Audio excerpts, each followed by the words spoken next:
सक्सेना। स्वागत है आपका हमारे खास कार्यक्रम लोकल चुनाव के लोकल मुद्दे में। जी हां, प्रदेश में निकाय चुनाव की घोषणा हो चुकी है। अब बारी है जनता के मुद्दों की। निकाय चुनाव में अपनी किस्मत आजमाने वाले प्रत्याशियों को जनता के मुद्दों पर ध्यान देना होगा। उधर जनता ने भी पूरी तैयारी कर ली है, अपने मुद्दों को प्रत्याशियों के सामने रखने के लिए तैयार कर लिए है। इस बार निकाय चुनाव में क्या मुद्दे होंगे और किन मुद्दों पर ये चुनाव लड़े जाएंगे, आज के खास प्रोग्राम में इसी पर चर्चा करेंगे। लेकिन उससे पहले देखिए ये स्पेशल रिपोर्ट।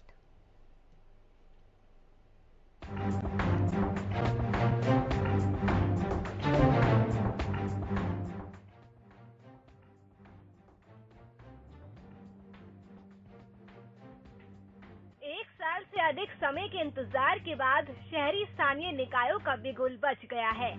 शहरों की छोटी सरकार कही जाने वाली नगर परिषद और नगर पालिकाओं के लिए मतदान 19 जून को होगा और 22 जून को नतीजे घोषित होंगे। कुल 18,30,208 मतदाता प्रत्यक्ष रूप से मतदान करेंगे। चुनाव के जरिए पालिका चेयरमैन और परिषद प्रधान के साथ ही पार्षद का चुनाव करेंगे। इसी बीच सोनीपत के कुंडली गांव में पहुंचकर ग्राउंड जीरो से जायजा लिया तो पता चला कि गांव में लगे नल हरे रंग का जहरीला पानी उगल रहा है। ये पानी इतना खतरनाक है कि गलती से भी अगर इस पानी से कपड़े धो लिए जाए तो हाथों में एलर्जी हो जाती है। तो ये है जी, एक तो पानी खराब है हमारा, कोई बनाएगा तो ढंग का बनाएंगे। हमारी उसका भी 20-25 साल से ये प्रॉब्लम है। हमने सरकार को भी नोटिस दे दिया, सरकार को भी पता है इस बारे में, दिल्ली सरकार को भी पता है। आप देख सकते हो फोन द्वारा भी तो पानी खराब है। खुजली आदमी को बहुत ही ज्यादा तादाद में हो रही है, परेशान है बहुत ही ज्यादा आदमी। कैसा पानी है ये, कहाँ से निकल? ये हरा नीचे जमीन से है, 100 फुट के दायरे से है और 200 फुट तक नीचे भी जा चुके अभी। तो बहुत ही परेशानी की बात हो रही है। अभी चुनाव है, कैसा चाहते हैं? हम अच्छा आदमी चाहते हैं। किस तरीके का? ये जो इसको पानी को ठीक करा, जो हमारे को पानी पीने को लिए मिले, हाथ मुंह धोने के लिए, नहाने के लिए मिले पानी, तो ऐसा आदमी चाहते हैं। इसके साथ साथ बेरोजगारी, नशा जैसी समस्याएं लोगों के सामने खड़ी है, जिनके निपटारे के लिए वोटरों ने मन बनाया है। निकाय चुनाव के लिए वोट मांगने वाले प्रत्याशियों के सामने ये मुद्दे प्रमुखता से रखे जाएंगे। अब ये काफी टाइम हो गया ऐसे ही पानी आ रहा है और इसकी वजह से मेरे हाथों पैरों में इतनी एलर्जी है कि मैं दवाई खा के भी तंग हो चुकी हूँ। और जितना हम खाते नहीं है उससे ज्यादा हम दवाइयाँ खा रहे हैं, पैसे बहुत जा रहे हैं दवाइयों में। क्या वजह क्या है? ये एलर्जी सर, ये पानी की वजह से। कैसा पानी निकलता है? सर हरा पानी निकलता है। ये कहाँ से निकलता है? ये जमीन में से निकलता है सर। तो पानी का कैसे गुजारा करते हो फिर? सर ये खरीद के पीना पड़ता है हमें पानी। अच्छा। बाकी वैसे हम यही इस्तेमाल करते हैं। राज्य चुनाव आयुक्त धनपत सिंह ने सोमवार को चुनाव कार्यक्रम घोषित कर दिया। इसके साथ ही फरीदाबाद को छोड़कर प्रदेश के सभी 21 जिलों के 46 शहरों में आदर्श चुनाव आचार संहिता लागू हो गई है। इन शहरों में सरकार ना तो कोई नई घोषणा कर सकेगी और ना ही किसी विकास परियोजना का शिलान्यास और उद्घाटन हो पाएगा। चुनावी क्षेत्रों को छोड़कर बाकी शहरों और ग्रामीण इलाकों पर आचार संहिता लागू नहीं होगी। राज्य चुनाव आयोग ने चुनावी खर्च की सीमा में भी बढ़ोतरी की है। नगर परिषद में अध्यक्ष पद के उम्मीदवार 15 लाख की बजाय 16 लाख रुपए खर्च कर सकेंगे। प्रत्याशियों के लिए निकाय चुनाव जितना आसान नहीं होगा। जनता ने अपने मुद्दे तैयार कर लिए हैं। इन मुद्दों को शर्त पर ही वो अपना बहुमूल्य वोट देंगे। सोनीपत से हरियाणा न्यूज के लिए लाजपत की रिपोर्ट। नमस्कार साथियों, मैं लाजपत हरियाणा न्यूज के लिए कुंडली क्षेत्र में हूं और कुंडली नगर पालिका और नगर निगम का एरिया है। नगर निगम का चुनाव है, नगर पालिका का चुनाव है। यहाँ पर जो है क्षेत्र जो है वो दिल्ली एनसीआर के नज़दीक है। पहला जो क्षेत्र है वो हरियाणा का दिल्ली के नज़दीक होना और कुंडली में चुनाव होना लोगों के लिए अब चुनौती बनती है कि कैसा नेता चाहिए, कैसा व्यक्ति चाहिए, क्या विकास चाहिए, क्योंकि ये गलियाँ, जो ये रोड, ये पानी और बिजली की समस्या लोगों को मिलती है। अब लोग जो हैं वो कहीं ना कहीं अपना वोट देकर ही सामने आएंगे। लोग उम्मीद करते हैं कि कोई अच्छा नेता, कोई अच्छा व्यक्ति इस क्षेत्र का विकास करे, क्योंकि दिल्ली एनसीआर का नजदीक होना और कुंडली क्षेत्र होना और लगातार विकास की बात करें तो लगातार हमारे साथ यहाँ पर लोग हैं, उनसे बातचीत करने का प्रयास करेंगे। यहाँ पर मौजूद लोग हैं, उनसे जानने का प्रयास करेंगे, क्योंकि कुंडली एक ऐसा क्षेत्र है जहाँ दिल्ली के नजदीक है और दिल्ली नजदीक होना और विकास की यहाँ पर कहीं ना कहीं विकास की जो सबसे बड़ी मांग है। क्या चाहते हैं, कैसा नेता चाहिए, क्योंकि अब चुनाव है? ऐसा नेता चाहिए जैसे जी रोड सही हो जाए, पानी यहाँ आने जाने के लोगों की सुविधा नहीं रहता, पूरा पानी भरे रहता है, समस्या रहती है। ठीक है, यहाँ पर जैसे लोगों से औरों से भी बातचीत करेंगे, कैसा नेता चाहिए, क्योंकि अब विकास की जरूरत है और लगातार यहाँ पर अब चुनाव है। जैसा आप देख रहे हो सर, यहाँ तो बहुत ही बुरा हाल है और पानी का लेके मतलब इतना पानी के टाइम में सारी रोड भर जाती है रात रात। कैसा नेता चाहिए? नेता बढ़िया नेता हो, ऐसा वैसा तो नहीं चलेगा जी। देख सकते हैं यहाँ पर जैसे लोगों ने बताया कि काफ़ी तरह की समस्याएं हैं, गलियों की है, पानी की है, अनेक तरह की समस्या है, लेकिन अब आने वाला वक्त बताएगा कि कैसा नेता उनको चाहिए। हरियाणा न्यूज के लिए कुंडली से लाजपत। तो क्या होंगे निकाय चुनाव के लोकल मुद्दे, इसी पर चर्चा करने के लिए हमारे साथ हमारे तमाम रिपोर्टर्स ग्राउंड जीरो से जुड़ चुके हैं। आपको बता दूं कि कैथल से विपिन शर्मा हमारे साथ जुड़ चुके हैं, पिहोवा से गगन सांगर और फतेहाबाद से अजय मेहता जुड़ चुके हैं। चर्चा की शुरुआत विपिन आपके साथ करना चाहूंगी। अगर बात की जाए कैथल की, तो वहां पर लोकल मुद्दे इस समय क्या नजर आ रहे हैं और जनता के बीच क्या कुछ माहौल देखने को मिल रहा है आपको?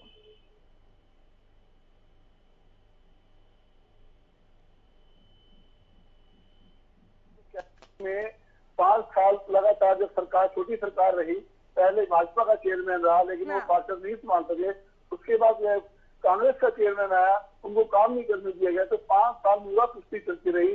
विकास के नाम पे पिछले 5 वर्षों में छोटी सरकार कोई खास काम नहीं कर पाई। लोगों के मुद्दे यूं के त्यों रहे, चाहे पानी की समस्या हो, चाहे सड़कों की समस्या हो, चाहे गलियों का नवीनीकरण हो, चाहे सफाई की समस्या हो। पूरे 5 साल हड़तालें रही और नगर परिषद के जो कर्मचारी हड़तालों पर लगातार बैठे रहे। मैं कुल मिला के कहूँगी 5 साल पूरी तरह से बेकार गए। नगर परिषद जो कैथल की थी उसने कोई खास काम नहीं किया। पिहोवा से गगन भी हमारे साथ जुड़े हुए हैं। पिहोवा की अगर बात की जाए गगन, तो वहाँ के लोकल मुद्दे क्या कुछ नजर आ रहे हैं, वहाँ पर क्या कुछ समस्याएं हैं जनता के सामने जिनका वो हल चाहते हैं? जी बिल्कुल नुपुर, देखिए 1 साल से अधिक समय के बाद जो नगर निकाय चुनाव का बिल्कुल फंस चुका है और देखा जाए तो आम लोगों से हमारी बातचीत हुई है, खासतौर पर ये कहने की कुछ मुद्दे ऐसे हैं कि जिससे बात की जाए तो पिहोवा पंजाब बॉर्डर पर सटा है तो इंडस्ट्री पर रोक लगाई जाए और देखा जाए तो सड़कें जो खराब इसमें सड़कें उनको ठीक करवाया जाए और देखा जाए तो सीवरेज की जो काफी समस्या है सेवा के अंदर देखने को मिलती है। जब जिस समय बरसात होती है तो सीवरेज पूरी तरह से भर जाते हैं, बाजारों के अंदर पानी जमा हो जाता है। कुछ और भी मुद्दे है जिसके लेकर जो है अब की बात जो लोग है अपने चेयरमैन पद के लिए जो भी सारे वोट देंगे। फतेहाबाद से अजय भी हमारे साथ जुड़ चुके हैं। अजय, अगर फतेहाबाद की बात करूं तो वहां के लोकल मुद्दे क्या कुछ नजर आते हैं आपको? नुपुर, देखिए जो फतेहाबाद की अगर हम बात करते हैं, फतेहाबाद में मुख्य तौर पर जो मुद्दे हैं इस बार जो इलेक्शन लड़ा जाएगा जिन मुद्दों पर, वो है जलभराव, शहर के अंदर जलभराव से मुक्ति, शहर के अंदर शहर के बाजारों में शौचालय और तमाम जो पिछले कई वर्षों से सड़कें नहीं बन पाई हैं, बाजार के भीतरी इलाकों के अंदर सड़कें नहीं बनी है, वो मुद्दे हैं। साथ ही सफाई व्यवस्था जो चरमरा चुकी है और इसके साथ साथ स्ट्रीट लाइट जो है एक बड़ा मुद्दा है। बड़े लंबे टाइम से बहुत इलाकों के अंदर जो स्ट्रीट लाइट नहीं लग पाई थी, क्योंकि जो एलईडी लगाने के चक्कर के अंदर जो टेंडर रद्द हुए, टेंडर नहीं हो पाए, इसके चलते जो है तमाम शहर के अंदर, चाहे वो हाईवे की बात की जाए, शहरों के भीतरी इलाकों की बात की जाए, तो यहाँ स्ट्रीट लाइट की व्यवस्था ना होना भी लोगों को खल रहा है। तो ये एक बड़े जो मुख्य मुद्दे हैं वो ये शहर की छोटी सरकार जो बनेगी उनके लिए ये मुद्दे सामने आएंगे। मुख्य तौर पर जो बड़ा मुद्दा है अनुपुर, वो ये है कि शहर जो मानसून के सीजन के अंदर पूरा शहर लबालब जो होता है, ड्रेनेज का कोई सिस्टम नहीं है, स्टॉर्म वाटर ड्रेनेज का सिस्टम फतेहाबाद में नहीं है। कई लाखों रुपए, करोड़ों रुपए खर्च कर दिए गए, लेकिन वो ड्रेन करने के लिए ड्रेनेज सिस्टम नहीं बन पाया। एक ये बड़ा मुद्दा अनुपुर जो मुख्य तौर पर इस बार सामने आने वाला है। जी विपिन, आपका रुख करूंगी, किसान आंदोलन का कितना ज्यादा असर इन चुनावों पर पड़ने वाला है, क्योंकि किसान आंदोलन काफी लंबे समय तक चला और हरियाणा के कई किसान भी इस आंदोलन में बड़ी संख्या में शामिल हुए थे। जी आपको बता दें कि किसान आंदोलन जो असर था वो शहरों पे नहीं था। असली बात में शहर में प्रदर्शन जरूर होते थे, पर कहीं ना कहीं किसान शहरी लोगों को अपने साथ लाने में ज्यादा कामयाब नहीं रह सके। केवल मंडी के आड़ती और मजदूर ही किसानों के आंदोलन में साथ रहे। तो मुझे नहीं लगता कि शहर में कोई किसान आंदोलन का तो बहुत ज्यादा फर्क पड़ने वाला। जी गगन, आपका रुख करूंगी। बेरोजगारी, महंगाई या जिस तरह से प्रदेश में बिजली संकट लगातार जारी है, उसका कितना असर पड़ने वाला है इन चुनावों पर? और महंगाई और जिस तरह से बिजली कट को लेकर मैं कहना चाहूंगा कि काफी असर देखने को मिलेगा, क्योंकि पूरे प्रदेश के अंदर बिजली संकट देखने को मिल रहा था और महंगाई लगातार बढ़ती जा रही है। पेट्रोल डीजलों के दाम भी बढ़ रहे हैं। कहीं ना कहीं इसका सीधा सीधा असर जो है नगर निकाय चुनाव पर भी देखने को मिलेगा। जी अजय, बेरोजगारी और महंगाई को लेकर लोगों में कितना ज्यादा आक्रोश देखने को मिल रहा है और क्या इन मुद्दों का इन चुनावों पर असर पड़ेगा? नुपुर, देखिए ये बेरोजगारी का जो बड़ा मुद्दा है, ये प्रत्यक्ष रूप से इन चुनावों पर असर नहीं डालने वाला है, लेकिन अप्रत्यक्ष रूप से निश्चित तौर पर डालेगा, क्योंकि इसके पीछे वजह ये है कि प्रदेश में और देश में भाजपा की सरकार है और कहीं ना कहीं जो अभी इलेक्शन लड़े जा रहे हैं उसमें भी जो इन्फ्लुएंसिव जो है बड़े वो भाजपा रहने वाली है। और भाजपा ये भी चाहेगी कि जो शहर की सरकारें हैं, छोटी सरकारें हैं, म्यूनिसिपैलिटीज के इलेक्शंस में जो उनके नुमाइंदगी हो वो भाजपा के लोग हों, क्योंकि ऐसा अभी सुनने में भी आ रहा है कि ये बताया भी जा रहा है कि सिंबल पे इलेक्शन लड़े जाने वाले हैं। अगर सिंबल पे इलेक्शन लड़े जाते हैं तो निश्चित तौर पर जो ये एक बड़ा मुद्दा सामने आएगा। हालांकि प्रत्यक्ष रूप से बेरोजगारी का म्यूनिसिपैलिटी का कोई लेना देना नहीं है, सरकारों का लेना देना रहता है, क्योंकि नुमाइंदगी ये म्यूनिसिपल कमेटी की चाहे प्रधानगी हो, चाहे मेयर की हो, चाहे एमपी की हो, नुमाइंदगी कहीं ना कहीं ये सरकारों की करते हैं। तो निश्चित तौर पर ये मुद्दा भी एक बड़ा मुद्दा बन के आएगा सामने। विपिन, आपका रुख करूंगी। कैथल में अलग अलग सियासी पार्टियां किस तरह से चुनावी तैयारियों में जुटी हुई है और क्या कुछ मुद्दे लेकर वो जनता के सामने जाने वाली है इस बार?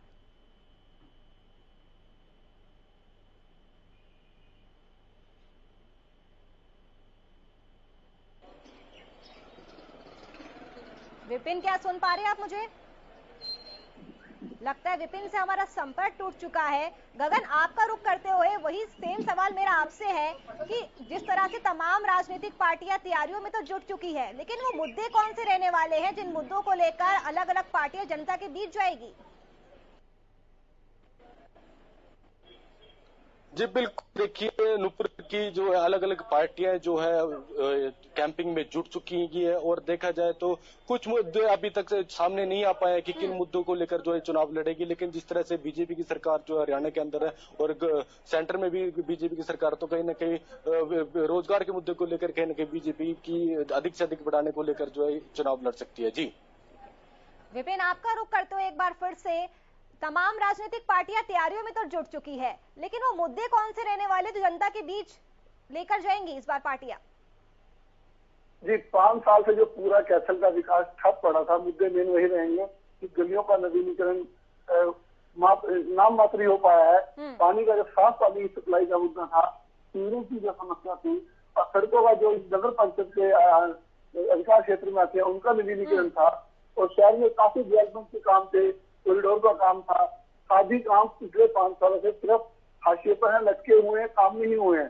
तो मेन मुद्दे ये रहेंगे कि शहर में जो कॉरिडोर का काम था वो पूरा हो और दूसरा कि शहर में जो विकास, सफाई की जो सफाई कर्मचारियों की जो समस्या थी वो हल हो, ताकि प्रॉपर सफाई हो सके, कूड़ा उठान समय से हो सके, नालियां जो रुकी हुई थी वो बन जाए और सड़कें जो टूटी हुई, गलियां जो टूटी हुई है वो दोबारा फिर से बने। ये मुख्य मुद्दे रहेंगे। अजय, फतेहाबाद की अगर बात की जाए तो वहां पर ऐसे कौन से मुद्दे हैं जिनको लेकर तमाम सियासी पार्टियां जनता के बीच जाने वाली है और वोट करने की अपील करेगी? नुपुर, देखिए अभी जो इलेक्शन अनाउंस हुए अभी 24 घंटे भी नहीं बीते हैं और इसको लेकर के हालांकि जो सियासी दल हैं वो अपने अपनी गोटियां फिट कर रहे हैं, पहले ही जुट गए थे। हालांकि अभी तक सियासी दलों ने ये पत्ते भी नहीं खोले हैं कि उनके कैंडिडेट कौन होने वाले हैं। लेकिन ऑफ द रिकॉर्ड जो लोग पहले से ही अपनी तैयारी में जुटे हुए थे और कहीं ना अप्रत्यक्ष रूप में लोगों के साथ बीच में भी जा रहे थे, इलेक्शन लड़ने की बात कर रहे थे, मुख्य तौर पर वही जो है इन मुद्दों को लेकर चल रहे हैं जो फतेहाबाद की मुख्य डिमांड रही है, चाहे वो जल भराव की निकासी, जो बरसाती जो पानी जल भराव हो जाता है उसकी निकासी का हो, या शुद्ध पेयजल नहरी पानी उपलब्धता हो, या शहरों के अंदर बाजारों के भीतरी इलाकों के अंदर टॉयलेट का निर्माण का हो, पार्कों की व्यवस्था हो, ग्रीन बेल्ट की व्यवस्था हो। ये तमाम ऐसे मुद्दे हैं जो सियासी दल के साथ साथ जो जितने भी कैंडिडेट हैं इनको लेकर चलने वाले हैं। तो ऊपर देखिए, इन इलेक्शनों के अंदर कोई मैनिफेस्टो नहीं होता है। जिस प्रकार से विधानसभा के इलेक्शन हो या लोकसभा के इलेक्शन हो, तो सियासी दल कहीं ना कहीं अपना मैनिफेस्टो जारी करती हैं। लेकिन इस बार ये पहली बार हो रहा है कि सीधे तौर पर मेयर का या प्रधान का इलेक्शन सीधे तौर पर होने वाला है। एमसी प्रधान नहीं चुनेंगे, सीधे तौर पर इलेक्शन होगा। तो निश्चित तौर पर कहीं ना कहीं अब इसका भी कोई मैनिफेस्टो जारी किया जा सकता है कि फतेहाबाद के मुद्दे क्या होंगे, किन मुद्दों को लेकर के कौन सा सियासी दल किन मुद्दों को लेकर लड़ने वाला है इलेक्शन। जी विपिन, हरियाणा में अभी तो ये लोकल चुनाव हो रहे हैं, लेकिन ये संभावना जताई जा रही है कि जो भी नतीजे इस लोकल चुनाव के निकल कर आएंगे वो कहीं ना कहीं सेमीफाइनल साबित हो सकते हैं 2024 के लिए। जी बिल्कुल, जिससे ये चुनाव एक तरह पूरी तरह से शहरी है और जो किसान आंदोलन था गाँव में था, लेकिन ये जो चुनाव होने जा रहे हैं इसी वजह से शायद लगता है सरकार ने जो पंचायती चुनाव था बाद में रख दिए हैं, क्योंकि अगर इन चुनाव के नतीजे का ग्रामीण चुनाव पे ही पड़ना था और आने वाले जो विधानसभा चुनाव है 2 साल के बाद। लगता है विपिन से हमारा संपर्क कट चुका है। गगन, आपका रुख करते हुए, क्या इन लोकल चुनावों को 2024 का लिटमस टेस्ट हम मान के चल सकते हैं? जी बिल्कुल नुपुर, जो ये नगर निकाय चुनाव के जो नतीजे आने वाले हैं कहीं ना कहीं इसका सीधा सीधा असर देखेंगे कि 2024 पर जरूर पड़ने वाला है, क्योंकि इसी पर ही जनता, क्योंकि पिछले 7 साल से लगातार बीजेपी की सरकार है और अब देखना ये होगा कि 2024 के अंदर फेरबदल होगा कि नहीं होगा, क्योंकि जो नगर निकाय चुनाव होने वाले हैं इसी में ही पता चल जाएगा कि सेमीफाइनल ही लगा सकते हैं आपकी कि 2024 के अंदर क्या होने वाला है। जी अजय, आपका रुख करूंगी। एक तरफ तो कांग्रेस पार्टी में अंतरकला लगातार चल रही है, गुटबाजी वहां पर देखने को मिल रही है। बीजेपी जेजेपी गठबंधन में भी दोनों पार्टियां अलग अलग अपनी तैयारियां कर रही है। तो ये तीनों पार्टियों के लिए कितनी ज्यादा अग्नि परीक्षा रहने वाली है इस बार? नुपुर, देखिए, जो लोकल बॉडीज के जितने भी इलेक्शन हैं, चाहे वो जिला परिषद के रहे, चाहे पंचायत के हों, चाहे नगर पालिका, नगर परिषद या तमाम जितने भी लोकल बॉडीज के इलेक्शन हैं, वो एक मोटी मोटी पिक्चर क्लियर कर देते हैं, सरकार का रुख क्लियर कर देते हैं, जनता का रुख क्लियर कर देते हैं कि उनका इस बार रुख किस तरफ से है।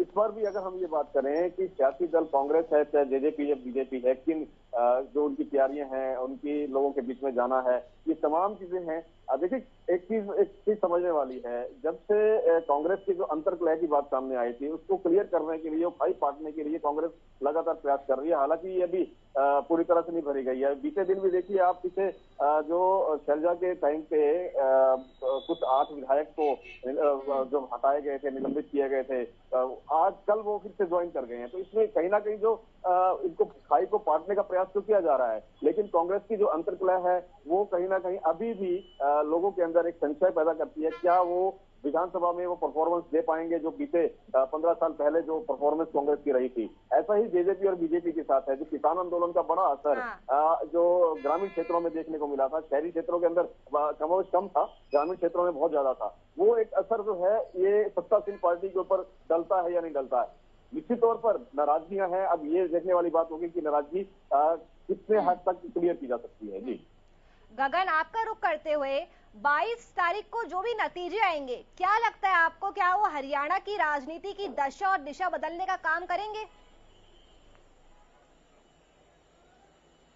जी बिल्कुल, देखिए 22 तारीख को जो रिजल्ट आने वाले कहीं ना कहीं हरियाणा की राजनीति का दशा निर्धारित करेंगे, क्योंकि जो नगर निकाय चुनाव है इस बार जो है डायरेक्ट हो रहे हैं, बल्कि पूरे प्रदेश के अंदर जो हलचल मची हुई है, और देखा जाए तो इसका सीधा सीधा असर देखने 2024 के इलेक्शन में भी देखने को मिलेगा। जी अजय, उस पर आपकी क्या राय है? जिस तरह से जो भी नतीजे सामने आएंगे, पिक्चर तभी साफ हो पाएगी कि कौन जीतता है कौन हारता है, लेकिन कहीं ना कहीं ये जो भी नतीजे आएंगे हरियाणा की राजनीति की दशा और दिशा दोनों को बदल देंगे। बिल्कुल ऊपर मैं पहले भी ये बात कह चुका हूँ कि ये एक मोटा एक आईना है जो लोकल बॉडीज की इलेक्शन है विधानसभा और लोकसभा के लिए एक आईने का काम करती हैं कम से कम उन सियासी दलों के लिए। जो नतीजे आएंगे ये नतीजे निकल के सामने जब आएंगे तो ये एक पिक्चर को क्लियर करेंगे कि जनता का रुख इस वक्त किस तरफ है, जनता किस तरफ जो है उसका झुकाव किस तरफ जा रहा है। क्या वो सत्तासीन पार्टी की तरफ जा रहा है या विपक्षी दलों के पास जा रहा है, क्या वो सरकार से खुश हैं या ना खुश हैं। ये जो पोलिंग होनी है और 22 तारीख को नतीजे आने हैं, एक तो यहाँ ये क्लियर होगा, दूसरा ग्रामीण क्षेत्रों के लिए जब पंचायत के इलेक्शन होंगे तब और भी पिक्चर क्लियर निकल के सामने आ जाएगी कि इस बार जनता क्या चाहती है। गगन, आपका रुख करूंगी, अगर ग्राउंड पर देखा जाए तो सियासी पार्टियों की आपको तैयारियां कैसे नजर आ रही है? बिल्कुल नुपुर, जो देखिए अलग अलग पार्टियां जो अपनी तैयारियों में जुट के अलग अलग मीटिंग की जा रही है, जो इलेक्शन लड़ने की तैयारी कर रहे हैं अलग अलग मीटिंगें कर रहे हैं और लोगों के पास जा रहे हैं, उनकी समस्या उनसे सुन रहे हैं और उनके बता रहे हैं कि उनकी समस्या को जल्दी समाधान कर लिया जाएगा। लेकिन देखिए जिस तरह से पूर्व से जो अलग अलग पार्टियां जो अपने तैयारियों में जीत चुकी है, अलग अलग जगह मीटिंग हो रही है, इस इलेक्शन को किस तरह से जीता जाएगी। आप तीनों का बहुत बहुत शुक्रिया ग्राउंड जीरो से रिपोर्ट दर्शकों तक पहुंचाने के लिए। तो हरियाणा में निकाय चुनाव का ऐलान हो चुका है, कौन हारेगा कौन जीतेगा और क्या कुछ लोकल मुद्दे इस बार रहने वाले हैं, इसी पर हमने खास चर्चा की है। फिलहाल के लिए इस खास चर्चा में मेरे साथ बस इतना ही, बने रहिए।